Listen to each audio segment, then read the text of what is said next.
सुप्रभात बच्चों, कैसे हैं आप सब। आशा है आप सब अच्छे होंगे, स्वस्थ होंगे।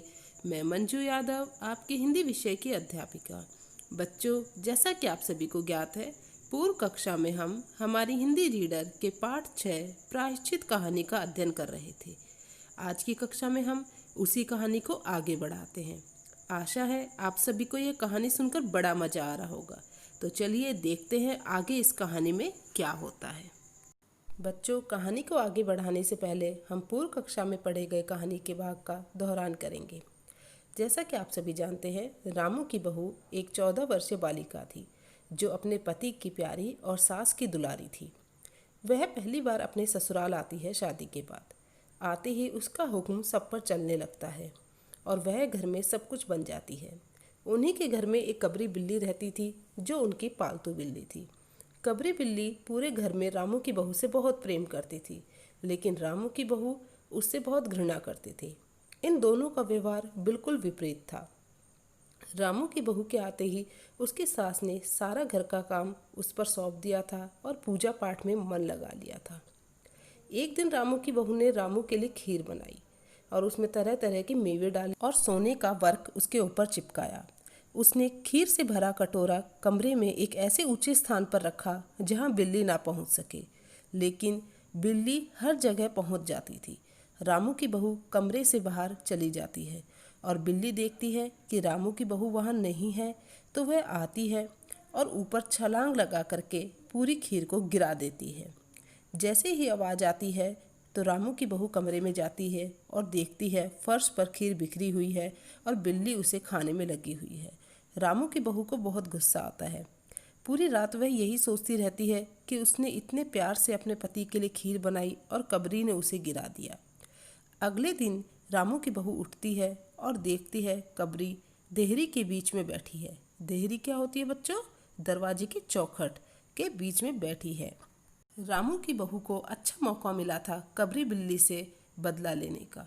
वह चुपचाप जाती है और पाटा उठा के हाथ में लेके आती है और आती है तब वह देखती है कि कबरी बिल्ली अब दूध पीने पे जुटी हुई है।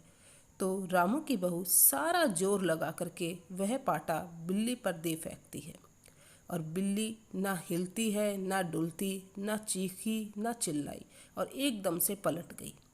जैसे ही आवाज़ हुई जोर की तो मेहरी, जो उनके घर में कौन थी, झाड़ू लगाने वाली, मिसरानी जो रसोई बनाती थी, और रामू की माँ जो अपनी पूजा पाठ छोड़कर घटना स्थल पर उपस्थित हो जाते हैं।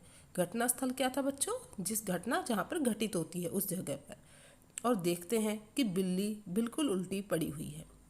मेहरी बोलती है कि बिल्ली तो मर गई माँ जी, और बिल्ली की हत्या बहू से हुई है और यह तो बहुत बुरा हुआ है। मिसरानी भी ऐसा ही बोलती है कि बिल्ली की हत्या तो बहू से हो गई और यह बहुत बुरा हुआ। फिर मिसरानी कहती है, माँ जी अब तो हम रसोई नहीं बनाएंगे। कब तक? जब तक बहू के सिर से बिल्ली की हत्या ना उतर जाए। यानी कि उसका कहना था कि बिल्ली की हत्या आदमी की हत्या के बराबर है, और जब किसी आदमी की घर में हत्या हो जाती है तो वह घर अपवित्र हो जाता है। तो वह मिसरानी कहती है कि ऐसे ही अब यह घर अपवित्र हो गया तो हम रसोई नहीं बनाएंगे। तो सास भी मिसरानी की हाँ में हाँ मिलाती है और कहती है, तुम कहती तो ठीक हो, पर बहू तुमने यह क्या कर डाला? वह अपनी बहू से पूछती है। बहू कुछ नहीं बोलती। मेहरी से कहती है सास कि जल्दी से जाओ और जाकर पंडित जी को बुला के लाओ। अब वो पंडित जी को क्यों बुलाते हैं, यह हम आज के भाग में पढ़ेंगे कि पंडित जी को क्यों बुलाया जाता है, क्यों पंडित जी आते हैं और पंडित जी आने के बाद क्या करते हैं। तो चलिए अब हम पढ़ते हैं हमारा आज का आगे का भाग। जब रामू की माँ पंडित जी को बुलाने मेहरी को भेजती है, उसके आगे का भाग अब हम पढ़ते हैं। पंडित परम सुख को जब यह खबर मिली उस समय वे पूजा कर रहे थे। बच्चों, पंडित जी का नाम था पंडित परम सुख। खबर मिलते ही पूजा छोड़कर उठ खड़े हुए। जैसे उन्हें खबर मिलती है वे पूजा छोड़ के खड़े हो जाते हैं। पंडिताइन से मुस्कुराते हुए बोले। पंडिताइन कौन थी? पंडित जी की पत्नी। भोजन ना बनाना, कि आज भोजन मत बनाना। लाला घासीराम की पतोहू ने बिल्ली मार डाली। पतोहू शब्द का अर्थ होता है बच्चों बेटे की पत्नी। तो यहाँ लाला घासीराम कौन हुए? जी हाँ, रामू के पिताजी। प्रायश्चित होगा, पकवानों पर हाथ लगेगा। हाथ लगेगा एक मुहावरा है जिसका अर्थ होता है प्राप्ति होना। तो वे कहते हैं कि अब तो वहाँ प्रायश्चित होगा और पकवानों पर हाथ लगेगा, यानी कि पकवानों की प्राप्ति होगी, पकवान खाने को मिलेंगे। कहा जाता है कि मथुरा में जब पंसेरी खुराक वाले पंडित को ढूंढा जाता था, पंसेरी खुराक वाले मतलब बच्चों 5 सेर की तौल, तो पंडित परमसुख जी को उस सूची में प्रथम स्थान दिया जाता था। पंडित परमसुख पहुँचे और कोरम पूरा हुआ। कोरम का अर्थ होता है बच्चों नियमित निर्धारित सदस्य संख्या की उपस्थित, यानी कि वहाँ जितने सदस्यों की उपस्थिति होनी जरूरी थी वे सभी उपस्थित हो जाते हैं। पंचायत बैठी। पंचायत बैठने का अर्थ है कि पंडित जी भी आते हैं, आस पड़ोस की जो महिलाएं आ गई थी वे सभी आ जाती हैं। किस्नू की माँ ने कहा, ये किस्नू की माँ कौन है? कोई उनकी पड़ोसन है। किस्नू की माँ ने कहा, पंडित जी बिल्ली की हत्या करने से कौन सा नरक मिलता है? वे प्रश्न पूछती है पंडित जी से कि पंडित जी बिल्ली की हत्या करने से कौन सा नरक मिलता है? पंडित परमसुख ने पत्रा के पन्ने उल्टे, अक्षरों पर उंगलियां चलाई, माथे पर हाथ लगाया और कुछ सोचा। पंडित जी क्या करते हैं, जो उनका पत्रा होता है जिसके अंदर वे सभी ग्रह नक्षत्र देख करके बताते हैं, उसके पन्ने उलटने लगे, अक्षरों पर उंगलियां चलाई और अपनी उंगलियों पे कुछ अक्षर गिनने लगे, या ऐसे उंगलियों के ऊपर कुछ अक्षर गिनने का दिखावा करने लगे या अक्षर गिनने लगे। माथे पर हाथ लगाया और अपने माथे पर हाथ लगा के कुछ सोचा, यानी सोचने लगे। जब इंसान कुछ सोचता है तो माथे पे हाथ लगा लेता है ना, ऐसे ही पंडित जी ने किया। चेहरे पर धुंधलापन आया, माथे पर बल पड़े। माथे पर बल पड़ना बच्चों एक मुहावरा है जिसका अर्थ होता है चिंतित होना, कि वे बहुत चिंतित से हुए। नाक सिकुड़ गई और स्वर गंभीर हो गया। बहुत ही एकदम से वे कैसे हो गए, चिंतित से हो गए और उनका स्वर भी बहुत गंभीर हो गया। हरे कृष्णा हरे कृष्णा। कौन बोला हरे कृष्णा हरे कृष्णा? पंडित जी। बड़ा बुरा हुआ। पंडित जी कहते हैं यह तो बहुत बुरा हुआ। क्या बुरा हुआ था बच्चों? बिल्ली की हत्या।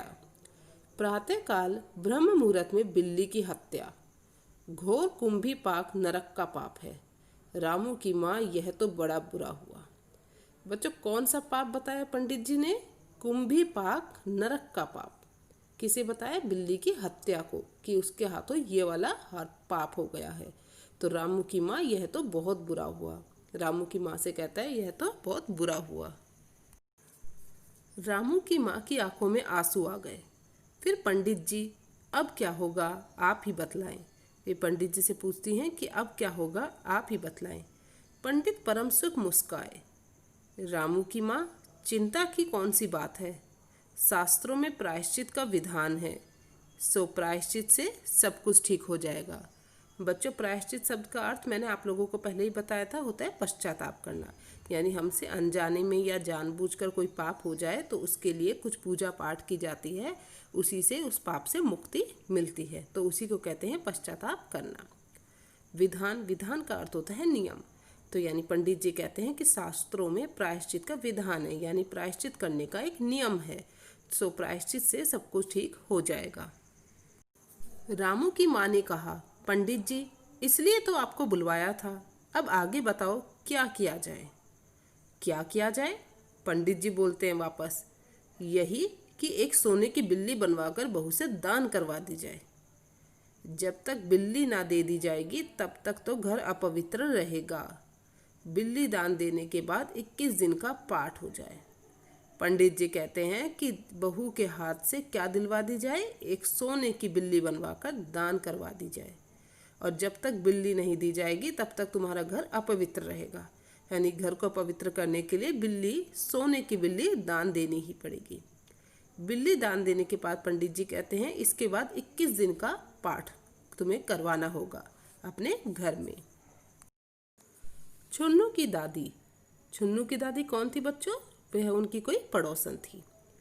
छुन्नू की दादी ने कहा, हाँ और क्या, पंडित जी ठीक ही तो कहते हैं। छुन्नू की दादी ने किसकी हाँ में हाँ मिलाई थी? पंडित जी की हाँ में हाँ। बिल्ली अभी दान दे दी जाए और पाठ फिर हो जाए। रामू की माँ ने कहा, तो पंडित जी कितने तोले की बिल्ली बनवाई जाए? छुन्नू की दादी कहती है, पंडित जी ठीक है तो कहते हैं, बिल्ली अभी दान दे दो और फिर उसके बाद पाठ करवा दो। तो रामू की माँ कहती है पंडित जी से, तो पंडित जी कितने तोले की बिल्ली बनवाई जाए। अब देखेंगे बच्चों हम इस कहानी के अगले भाग में, जो हम अगली कक्षा में पढ़ेंगे, कि आखिर पंडित जी कितने तोले की बिल्ली बनवाते हैं और क्या कहते हैं और किस तरह से 21 दिन का पाठ करवाते हैं। आज के लिए इतना ही, इससे आगे का भाग हम अगली कक्षा में पढ़ेंगे। बच्चों अब हम करेंगे हमारा आज का कक्षा कार्य। कक्षा कार्य में आप सबसे पहले ऊपर दिनांक लिखेंगे, पाठ 6 प्रायश्चित, कक्षा कार्य। कक्षा कार्य में है हम आज कुछ मौखिक प्रश्न उत्तर करेंगे जो आज की कहानी के पढ़े हुए भाग से संबंधित हैं। प्रश्न संख्या 1, पंडित जी का पूरा नाम क्या था? क्या था बच्चों पंडित जी का पूरा नाम? जी हाँ, पंडित परमसुख। प्रश्न संख्या 2, रामू की बहू किसकी पतोहू थी? किसकी पतोहू थी? लाला घासीराम की। पंडित जी ने बिल्ली की हत्या को कौन सा पाप बताया? कुंभी पाक, नरक का पाप। पंडित जी ने रामू की बहू के हाथों क्या दान करवाने को कहा? सोने की बिल्ली। पंडित जी ने कितने दिनों तक पूजा पाठ करवाने के लिए कहा? 21 दिनों तक। अब हम करेंगे शब्द कौशल। शब्द कौशल में प्रश्न संख्या 1, दो पर्यायवाची शब्द लिखिए। यहाँ कुछ शब्द लिखे हैं जिनके आपको दो पर्यायवाची शब्द लिखने हैं, जैसे घर, घर का गृह सदन, दिन, दिवस वासर, सोना, स्वर्ण कंचन, पानी, जल नीर, आँख, नेत्र चक्षु। प्रश्न संख्या 2, विलोम शब्द लिखिए। प्रेम, घृणा, नरक, स्वर्ग, प्रथम, अंतिम, उपस्थित, अनुपस्थित, किफायत, खर्चीला, पवित्र, अपवित्र। प्रश्न संख्या 3, स्त्रीलिंग रूप लिखिए। पंडित, पंडिताइन, नौकर, नौकरानी, ससुर, सास, हलवाई, हलवाइन, देवर, देवरानी, भाई, बहन। तो बच्चों आज के लिए इतना ही। अगली कक्षा में हम इस कहानी का आगे के भाग का अध्ययन करेंगे।